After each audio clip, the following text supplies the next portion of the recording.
Hello, folks, and welcome to MegaMets Podcast King Pro Wrestling 2024 prognostications or predictions. Yes, indeed. This one is for King of Pro Wrestling, October 14th. Location: That's next week. Ryogoku Kagokugan, Tokyo. Yep. And unfortunately, the card's only showing the main event at the top, so we got to head down and work our way up. I already sent it down. Yep. Excellent. You want to do this one first? Up first, it's a one-on-one match between Hiromu Takahashi against Mistico. For those who don't know what Mistico's been up to, lately he's been working in MLW, where he is its current world middleweight champion. Not to mention, however, he lost the IWGP Junior Heavyweight title. And for Hiromu, he's been working his way back up. And I'm calling it now. This is for top contender status to the IWGP Junior Heavyweight title, regardless of who wins between Sho or Doki later in the night. Whoever wins this is going to power struggle. Not to mention, if Mistico wins, this could give him some closure. I say my vote's on Mistico. That's the main reason that this is happening. I'm going to go Hiromu. I'm going Mistico. He needs that closure so he can move on forward up. Okay, next up, do we really need to do this one again? I mean, I know I complained about the six-man tag title match, which is bad enough, but it's House of Torture. You kind of expect me to do that.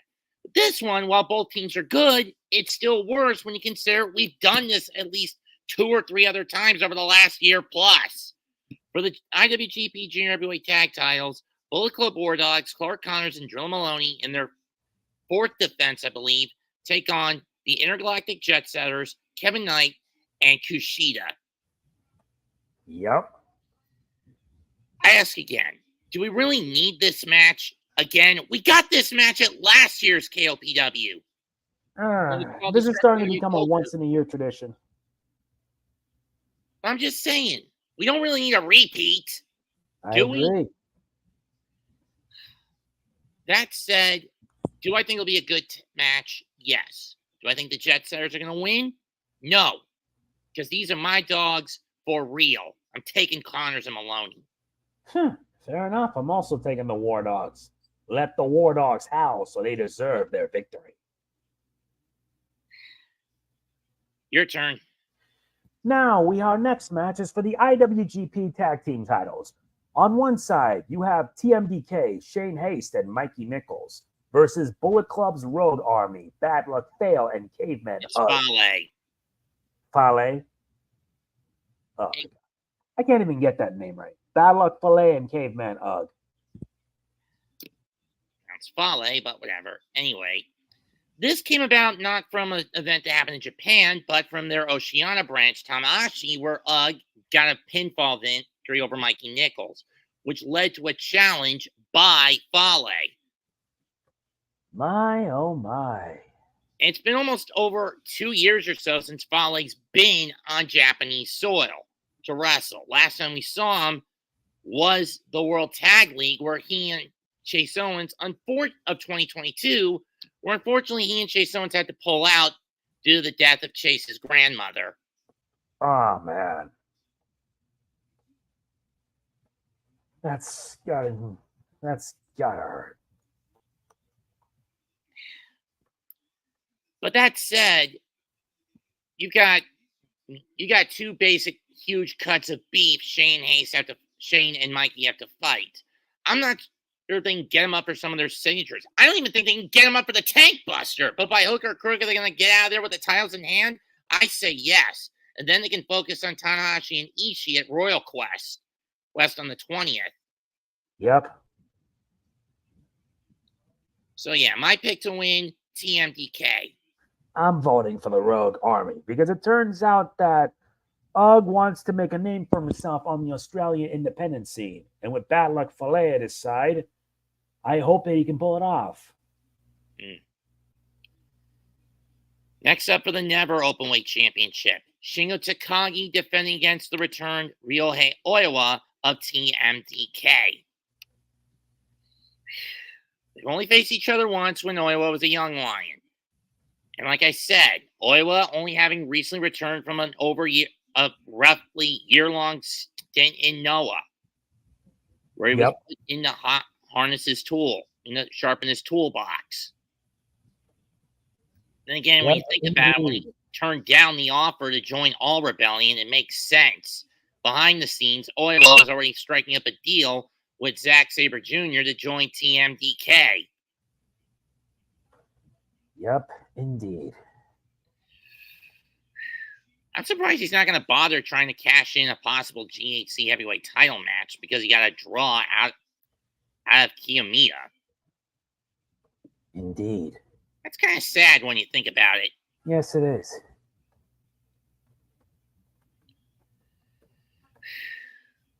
This will be a hard hitter, but I'm going to go Shingo.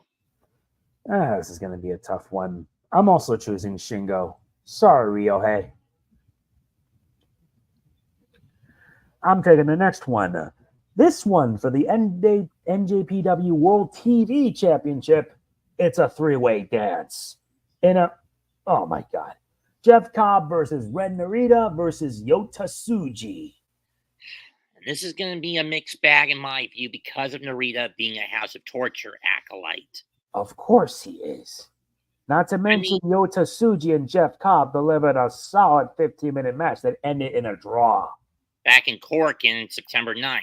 My main issue here is the time limit. Does that stay in play, or do you throw it out the window because it's a triple threat? That's a tough one.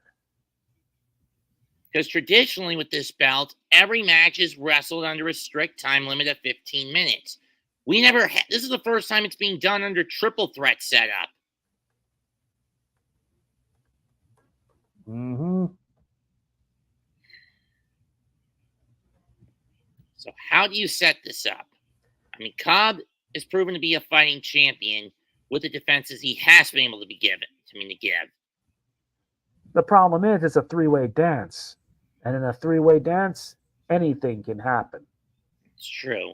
And if anyone is capable of exploiting those sorts of loopholes, and keep in mind, a triple threat means no disqualification. Narita can get away with using that damn push-up bar if he wants, as a weapon if he wants to.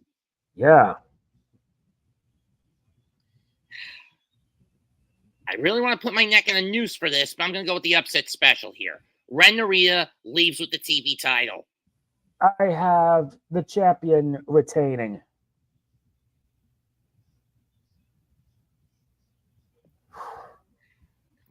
Show me some damn discipline at the plate, you guys. Yeah.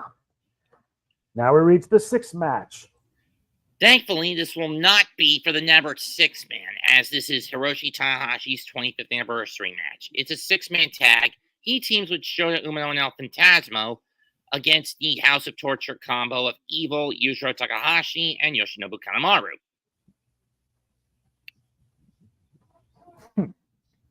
Let me guess, you're going to go on your little House of Torture rant? Actually, not this time. Why? It's an anniversary match, no titles at stake. The only way House of Torture get another crack is if they pin Tanahashi. If they pin Shota and Phantasmo, it's not going to matter. Yeah. I mean, however, with those two, it could go one of two ways. One, we see a new tag team for the league of Shota, Umino, and El Phantasmo. Or two, we see Phantasmo finally give in to his darker impulses and join House of Torture.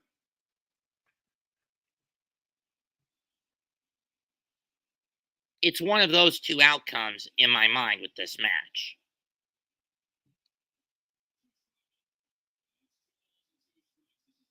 Hence the main reason I'm not going off the handle for this match. Match in anger.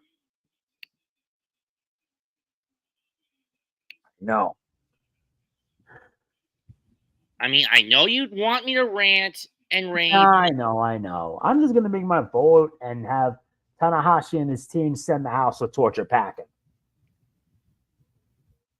If the latter outcome I predict happens, I'm going to say House of Torture. Mm-hmm. I mean, what better way than to reign on the 25th anniversary parade of the Ace than to beat him?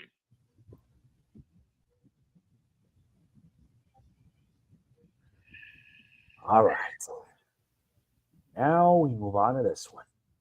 For the IWGP Junior Heavyweight Championship, Doki versus Sho. This is one I will go a little bit off on. My Why the hell guess. is this little bastard getting another shot? I mean, sure, he beat Doki during BOSJ, but he had to resort to trickery in order to get it. And Sho is nothing but a fucking clown since he joined HOT in 2021. Mm-hmm.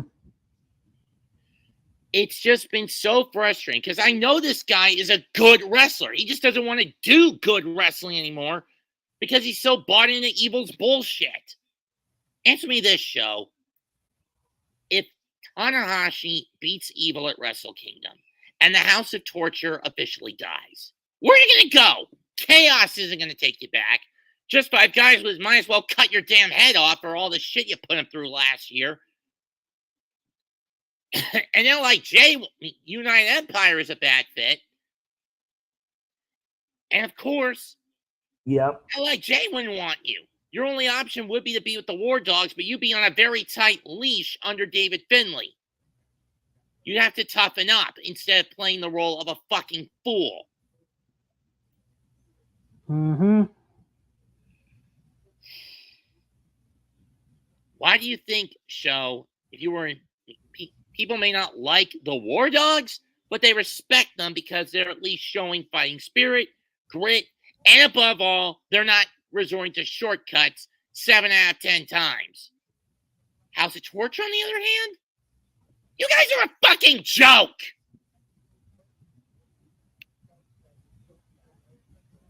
And it drives me to the wall that you throw your wrestling talent away for cheap victories. January 4th, if that match between Tanahashi and Evil happens with the fate of the house at stake, that house is coming down. You disband, you go on your own, or try to find a new faction to join. But odds are, like I mentioned, Chaos won't take you back.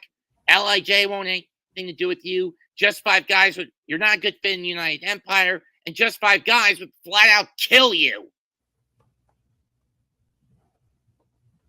I mean, just like how Chaos would want to kill Yujiro, LIJ wants to flat out chop Evil's head off. Kanemaru would rather be dead at the hands of just 5 guys.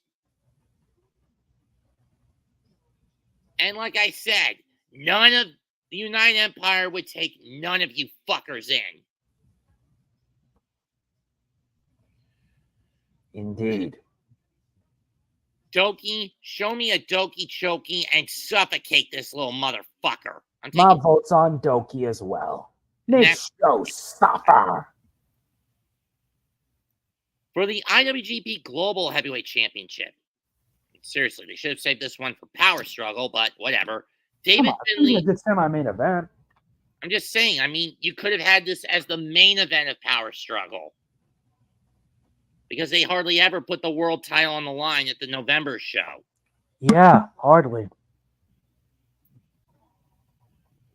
Hence why I say I don't understand why Finlay would take semi-main in this event as opposed to going for main event at the November show. I find that to be a bit fucking silly.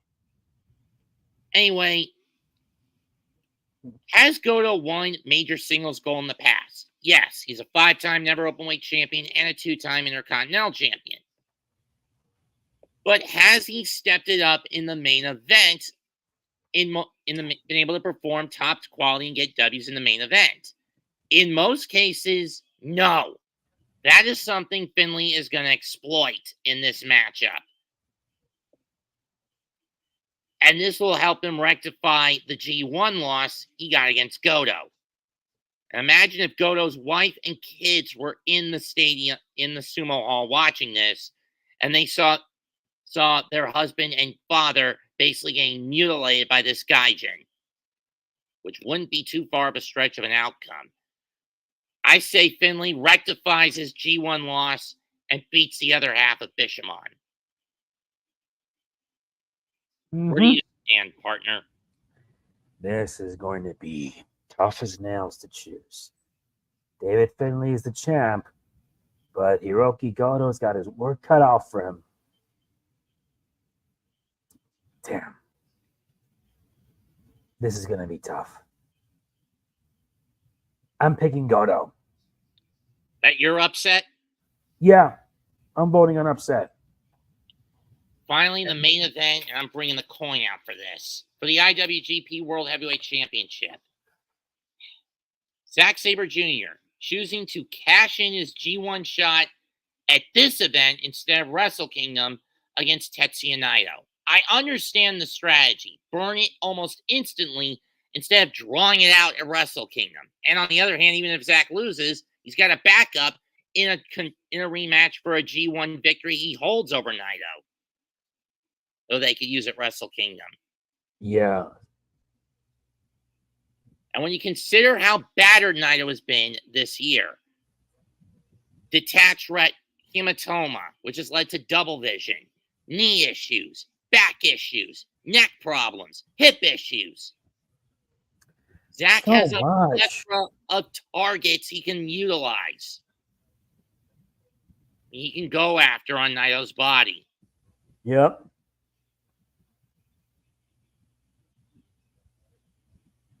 Naito may have the 7-5 advantage over Naito over Zack, but I think Zack may have the chance. In my view, they got to pull the trigger at KUSHIDA. They can't drag it out to Wrestle Kingdom, i.e. by having Zack lose here and then beat Sonata in the copper box with nothing at stake other than top contender status, and then challenge Naito again at Wrestle Kingdom and then have him win it, because it would make no fucking sense. Mm-hmm. Or very little fucking sense. True or false? True. If this hits heads, I'm going Zack. If it's tails, Naito. Indeed. Flip it. I'm going to catch it.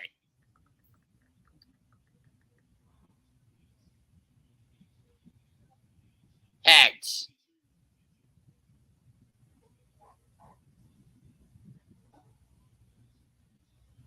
Okay, if the audience wants me to do it fairly, fine.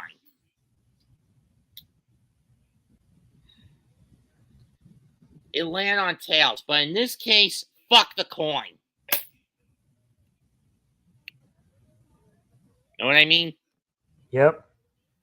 We're both taking Zack, are we not? Yeah. It's time for Zack to triumph. I mean, the only reasons he failed the previous 2 times he went after this belt was because he was against Okada. Yep. This time, it's Naito, who may be the perceived ace of the company, but he's basically where Tanahashi was in 2016. So many injuries, body giving out. There's no reason for him to hold this title for much longer.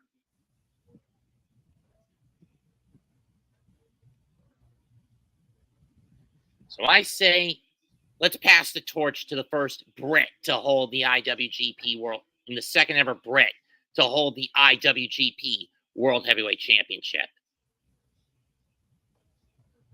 Mm-hmm. And have our first legit vegan champion.